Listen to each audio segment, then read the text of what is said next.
Hello बच्चों, हम जो पढ़ रहे थे अपना चैप्टर वो पढ़ रहे हैं आपका locomotion and movement. Locomotion and movement में हमारा जो आखिरी वाला जो टॉपिक है वो बचता है आपका स्केलेटन सिस्टम बचता है। हमने एक्सिस का जो स्केलेटन था हमने कहा था कि ये हमारी एक्सिस होती है, टेक्निकली ये हमारी एक्सिस है और ये हमारे अपेंडिकुलर। तो हमारे पास दो तरह के स्केलेटन थे, एक एक्सिल एक एक्सिस पे आता है वो स्केलेटल की बोन, और दूसरी हमारी जो हमारे अपेंडिक्स है उनकी बोन्स। हम स्केलेटन पढ़ चुके हैं, अब हम बात करते हैं अपने अपेंडिकुलर स्केलेटल की।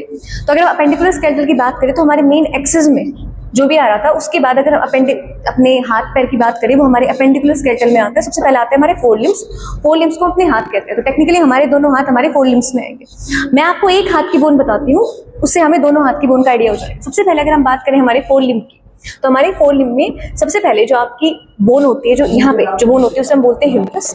ये नंबर में एक होती है, और नंबर में मतलब ये अमाउंट में एक होती है, एक तरह से नंबर में एक होती है, जिसे हम बाइसेप बोन भी बोलते हैं। दूसरी होती है हमारी यहाँ पे सेम हमारी ह्यूमरस के बाद हमारे पास दो बोन्स आती है, एक यहाँ पे रेडियस एक अल्ना। अब हमें पता कैसे चलेगी यहाँ पे दो बोन्स हैं, कौन से रेडियस कौन से अल्ना। तो जो बोन आपके थंब की तरफ जा रही होगी, टुवर्ड्स थंब जा रही होगी, वो होगी आपकी रेडियस जो नंबर में 1 होगी, और अल्ना क्या होगी आपकी, उससे सेकंड बोन आपकी होगी अल्ना। उसके बाद करें हम अपनी कार्पल की, कार्पल मतलब आपकी रिस्ट बोन, तो वो होती है नंबर में 8। उसके बाद हम बात करें अपनी पाम बोन्स की, इस वाले पाम बोन्स की, तो हम उसे बोलते हैं मेटाकार्पल, और वो होती है 5। उसके बाद हम अपनी उंगलियों की बात करें, उन्हें हम बोलते हैं डिजिट्स, नंबर में होते हैं 40। तो अगर हम बात करें हमारी एक हाथ की बोन्स की, तो हमारे पास क्या मिलेगा, humerus, radius, ulna, carpal, metacarpal, साथ में फेलेंजेस। ये मिला के हमारे एक हाथ में टोटल कितनी बोन्स होती हैं आपके पास, 30 बोन्स होती हैं। अगर हम अपने दोनों हाथ की बोन की बात करें तो हमारे पास टोटल 60 बोन्स हो जाएंगे। अब मैंने आपको ये कहा था कि आपकी मेन एक्सिस से आपके अपेंडिकुलर स्केलेटन को कोई ग्रिडल जोड़ता है। अगर हम बात करें हमारे मेन एक्सिस से आपके हाथ को कौन सा ग्रिडल जोड़ता है, तो उसका नाम होगा पेक्टोरल ग्रिडल। क्या नाम होगा बेटा, पेक्टोरल ग्रिडल। पेक्टोरल ग्रिडल में आपको दो बोन्स देखने को मिलेगी। सबसे पहले आपको देखने को मिलेगी, टेक्निकली अगर हम बात करें सबसे पहले हमारा स्टर्नम होता है। स्टर्नम के होता ये है, देखो ये आपका मेन एक्सिस है।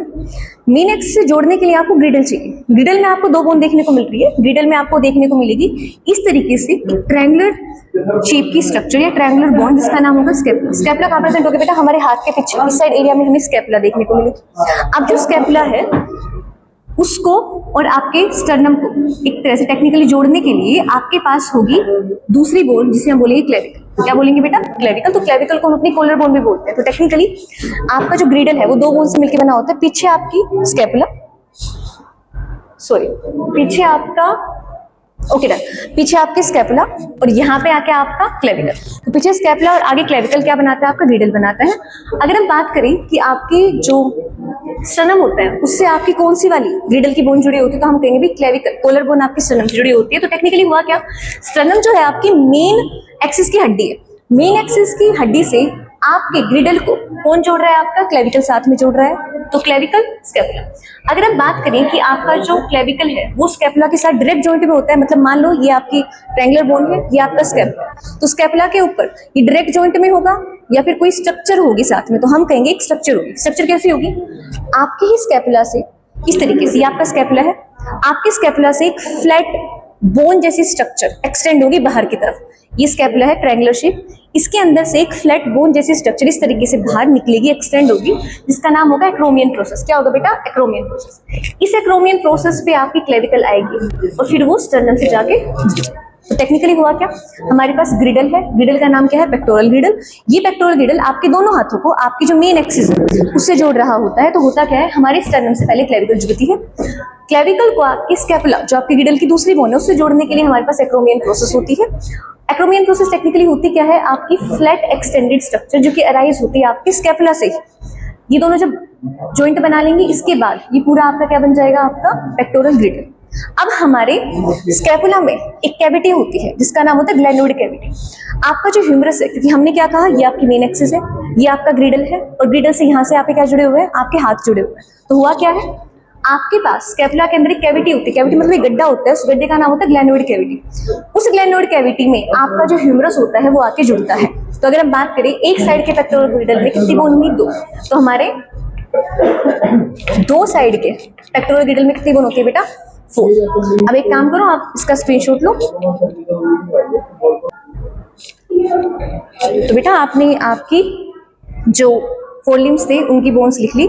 अब हम बात करते हैं आपके हिंड लिम्स की बोन्स की, क्योंकि हम अगर हम अपेंडिकुलर स्केलेटल की बात करें तो आपके हाथ और पैर दोनों अपेंडिकुलर में आते हैं जो आपके मेन एक्सिस से जुड़ते हैं। हम बात करते हैं बेटा आपके हिंड लिम्ब की, तो हिंड लिम्ब में आपके पास देखो कौन कौन सी बोन देखने को मिलेगी।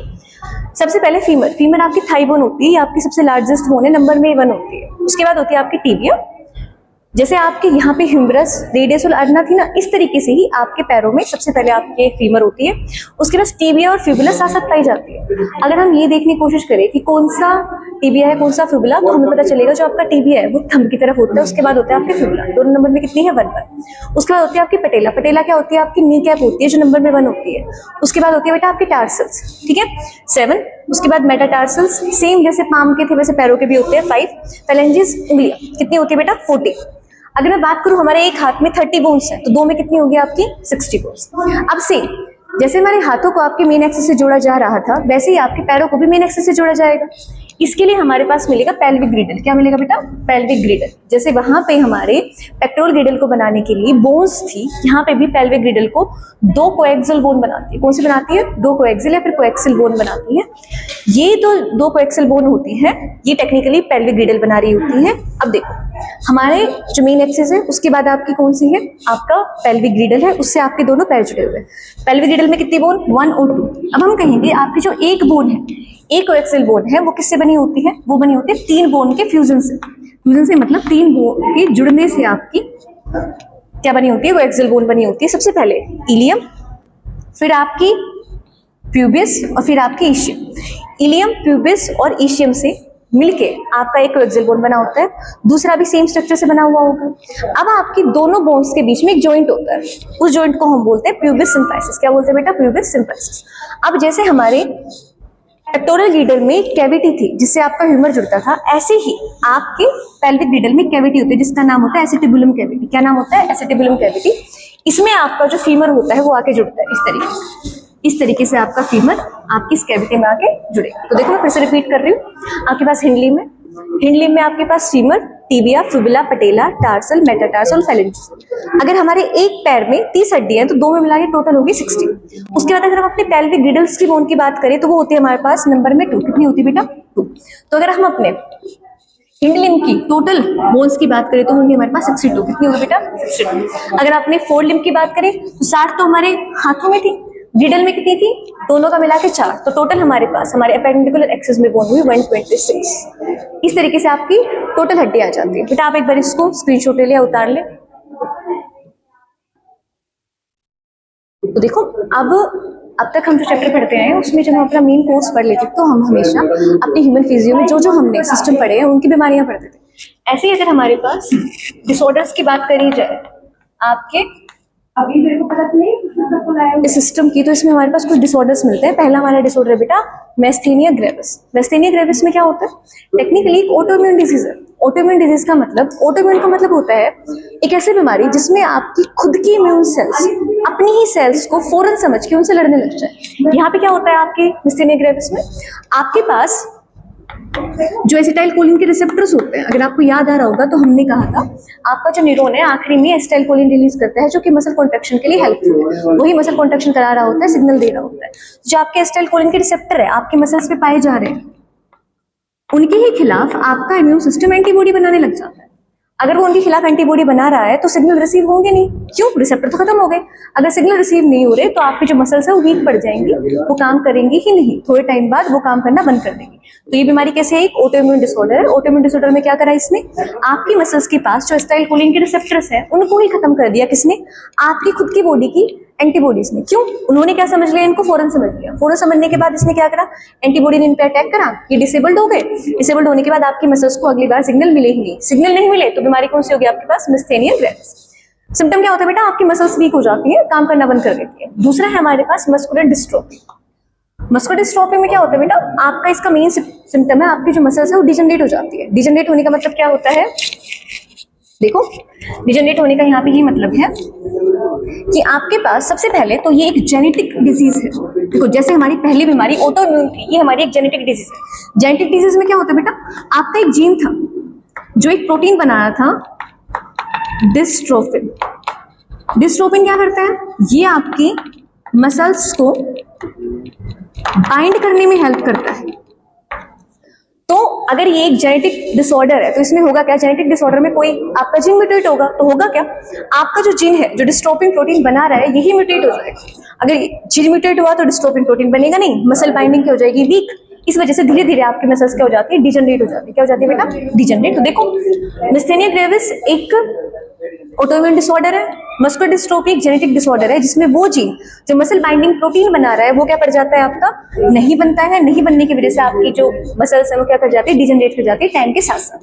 अगर हम बात करें टेक्निक की, तो टेक्निक ऐसी बीमारी है जिसमें हमें रैपिड स्पाज्म आता है। रैपिड स्पाज्म क्या क्या आते हैं, देखो हमने यहाँ पे हमारी एनसीईआरटी में लिखा हुआ है कि कैल्शियम लेवल अगर आपका लो है ब्लड या आपकी सेल का कैल्शियम लेवल जो फ्लूइड है, ये ईसीएफ फ्लूइड है, उसका जो कैल्शियम लेवल है वो लो है, इस वजह से आपको टेटनी बीमारी हो जाती है। उसका जो सिम्टम है वो है आपके रैपिड स्पाज्म। कैसे होता है, देखो रैपिड स्पाज्म का मतलब देखो, जब तक तुम्हारा कोई काम नहीं, तुम्हारी जो मसल्स है वो कॉन्ट्रैक्ट नहीं करती, तुम चल रहे हो आराम से चल रहे हो, बैठे हो कोई दिक्कत नहीं है। कई बार ऐसा होता है कि आप बैठे होते हो, बैठे बैठे आपको एक तरह से स्पाज्म आ जाता है। स्पाज्म मतलब आपकी मसल कॉन्ट्रैक्ट कर जाती है। रीजन क्या होगा, हमने बहुत अच्छे से पढ़ाया था कि आपकी जो मेम्ब्रेन है उसको पोलराइज रखने के लिए बहुत मेहनत लगती है। उसको पोलराइज रखा जाए ताकि वो इसी स्टिमुलस के आने पर ही, थ्रेशोल्ड पोटेंशियल के आने पे ही क्या हो, आपका एक तरह से क्या दिखा सके, डीपोलराइजेशन दिखा सके। ये हमने पढ़ा था ना। लेकिन इस बीमारी में क्या होता है, सीधा सीधा इतना समझ लो, आपकी जो मेम्ब्रेन होती है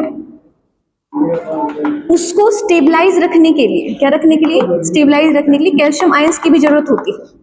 अगर आपके पास कैल्शियम का जो लेवल है वो लो हो जाएगा तो आपकी जो मेम्ब्रेन है वो किसी भी टाइम डीपोलराइजेशन पे चली जाएगी अपने आप। अगर मेम्ब्रेन अपने आप डीपोलराइजेशन पे जा रही है तो कहीं ना कहीं आपको रैपिड स्पाज्म जैसी दिक्कत आ सकती है। इस बीमारी को हम क्या बोलते हैं, क्या बोलते हैं बेटा, टेक्नी। अगली जो हमारी बीमारी है वो बेटा है आपकी गाउट। गाउट क्या होती है, जब आपके मान लो आपके ब्लड के अंदर uric acid, whatever be the reason, जो भी मेटाबॉलिज्म आपके बॉडी में थोड़ा डिसफंक्शन कर रहा है, जो भी फ्रूट या ऐसी चीजें आप खा रहे हो जिसमें आपके यूरिक एसिड बनने के चांसेस ज्यादा है, उससे क्या होगा, आपके जो यूरिक एसिड के क्रिस्टल बनने लग जाएंगे और ये क्रिस्टल आपके जॉइंट्स में पहुंच जाते हैं। अब जैसे ये क्रिस्टल आपके जॉइंट में पहुंचे, होगा क्या, आपकी जो खुद का इम्यून सिस्टम है इन क्रिस्टल को फौरन समझेगा और इनसे लड़ने आएगा। जब ये आपके जॉइंट्स में इस क्रिस्टल से लड़ने आएगा तो क्या होगा, आपके जो भी जॉइंट्स का एरिया है वो आपकी WBCs की वजह से क्या हो जाएगा, इन्फ्लेमेट। क्या हो जाएगा, इन्फ्लेमेट। तो गाउट में क्या होता है, यूरिक एसिड क्रिस्टल की वजह से आपके जो जॉइंट्स होते हैं इन्फ्लेमेट हो जाते हैं। Same goes to arthritis. Arthritis में भी आपके जो जॉइंट्स होते हैं वो इन्फ्लेमेट हो जाते हैं, इन्फ्लेमेशन हो जाती है। इसके बाद बेटा आपका ओस्टियोपोरोसिस। ओस्टियो का शब्द का मतलब होता है हड्डी, बोन। पोरोसिस मतलब इसका थिन हो जाना है, छेद क्रिएट हो जाना है। टेक्निकली छेद क्रिएट नहीं होते, होता ये है आपकी जो हड्डियां हैं वो टेक्निकली कैल्शियम से मिलकर बनी हुई होती है। अगर मैं तुम्हारी बॉडी से या फिर आपकी बोन से कैल्शियम निकालने लगूं तो धीरे धीरे होगा क्या, आपकी बोन्स थिन होने लग जाएंगी। इस सिचुएशन को हम क्या बोलते हैं, ओस्टियोपोरोसिस। बेटा जो फीमेल होती हैं, जो बड़ी एज की होने लगती है, धीरे धीरे एस्ट्रोजन का लेवल अगर उनके अंदर कम होता जाता है तो भी ये वाली कंडीशन आ सकती है। बाकी आप लोग दूध ना पियो या फिर किसी की कोई और डिजीज चल रही हो जिस वजह से आपके पास ओस्टियोपोरोसिस जैसी बीमारी आ जाती है, जिसमें आपकी जो हड्डियां हैं उसे टूटने का डर ज्यादा रहता है। मतलब सिंपल से आप पड़ गए ना, उससे भी आपकी हड्डियां टूटने का खतरा ज्यादा हो जाएगा, क्योंकि वो स्ट्रॉन्ग है ही नहीं, उनका जो कैल्शियम है वो ऑलरेडी ब्लड में जा चुका है या फिर कहीं और जा चुका है। ठीक है, देखो अब अपने पास एक टॉपिक बचता है जॉइंट्स वाला, वो हम कल पढ़ेंगे। बाकी इतना आप सब पढ़ लेना और आज के लिए बस इतना ही बेटा। Thank you.